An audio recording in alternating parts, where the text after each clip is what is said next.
Assalamualaikum geng. Okey, hari ni kita ada nak buat penukaran brake pad Honda CR-V.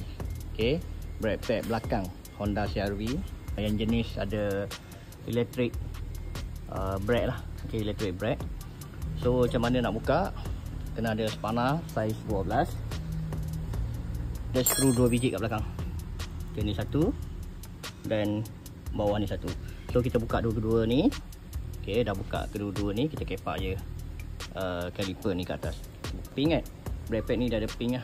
Okey, semua belakang ni, depan belakang ni dia ada pin. Okey, so kena masukkan pin ni jugalah. Okey, jom kita buka dulu.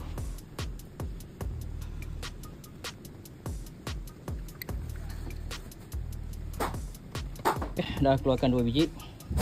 So boleh kepak ni lah. Okey. Okey, so dah buka. So kepak je, letak atas sini. Kita keluarkan brake pad dia. Brake pad je tarik je. Okey, tarik. Tapi dia ada pin, yang pin ni. So brake pad baru pun biasa dia akan datang sekali dengan pin dia lah. So kena masukkan lah. Okey. Jangan tak masukkan pula. Depan belakang sama. So ni brake pad baru lah. Okey, brake pad baru, ni brake pad lama. Pin ni kena masukkan sendiri lah. Okey, yang ada penanda ni beri warning untuk brake pad. Kalau dia dah habis nanti dia bunyi lah. So ni duduk belakang. Duduk belakang macam tu. Okey, jom pasang. Pasang macam biasa.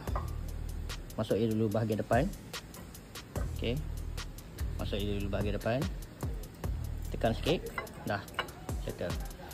Kenapa kena masukkan pin ni? Sebabnya tengok ni bila saya tekan dia ada main. Pasang yang belakang pula. Belakang pun sama je. Slide je. Slide lepas tu tekan je. Tentukan sikit, lepas tu tekan je. Masuk. Macam tu. So dia akan main dua-dua. Dia akan main macam tu. Bila kita tekan brake dia akan main macam tu. Kaliper ni pasang balik. Tapi sebelum tu kena press dulu yang piston dia. Okey, jom. So masukkan special screws ni untuk press piston dia. Saya bagi dia rapat. Senang sikit sebab kita dah masukkan brake pad baru Okay, dah, lepas tu buka balik.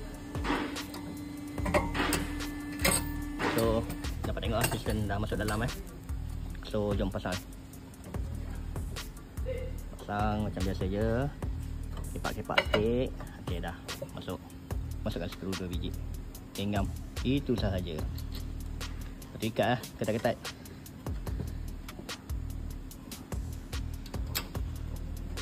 Spanner saiz 19 untuk tahan dia supaya tak pin kaliper tu tak gerak. Satu lagi 12 lah.